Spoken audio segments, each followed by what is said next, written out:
play a really important role as a medical director at Horizon Behavioral Health. So as parents, we know and we expect teens to experiment, and they're going to push our boundaries, but what's normal experimentation, and when does it kind of cross the line and become excessive and dangerous? It's a hazy line sometimes. I'll just say that almost everybody experiments. Testing limits is what teens do, but when it starts interfering with people's normal lives and relationships, then it's getting to be a problem. I'm sure parents would love to have a dialogue with their children about drugs and alcohol, but don't really know where to begin or how to go about it. How do we open that dialogue? What do we say to our kids? I guess the best thing is just to try. Even if it feels awkward, it's better to open up the topic, and it's better to be upfront. I'm uncomfortable. This isn't an easy topic. Perhaps my own history has got its own things that are hard to talk about, but I think this is really important that we cross this boundary and start opening up communication, because this is going to be available to you. You're going to try stuff, and we want you to know that we're interested, we want to help you, and we want to give you information that will protect you going forward. Are there signs parents should watch for that suggest substance abuse? What are those red flags? You want to basically just say, hey, I'm just concerned, I'm looking out for you.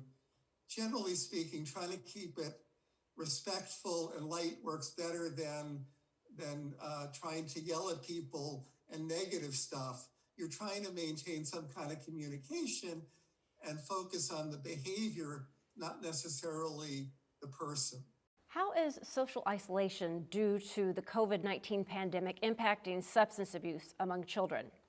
It's impacting everything. I mean, a lot more people of whatever age are using, with the stress of the virus, the stress of all the changes and isolation around the virus, the increase often in family tension, the increase in family stress. Frequently there's issues with money, jobs, relationships. So yes, it has been an increase in use during this time. So what do you do if you're a parent and you think your child is using drugs or alcohol? First thing is you want to first try to be the person you want your child to be. You're trying to model the behavior that you'd like them to have. Second, if you're concerned, if your gut is telling you something might be wrong, it probably is, and you want to sit down with your son or daughter and talk about it.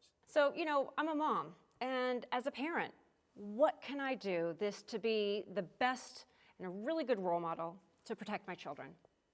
Being a teenager is constantly testing limits, but we're trying to keep communication open. We're trying to be respectful. We're trying to emphasize the things they're doing right, as opposed to being just negative or putting them down about things that they're doing wrong. So it's trying to keep the communication open, trying to keep it positive, not overly judgmental, but in terms of what their goals are and how we want to help them get to their goals.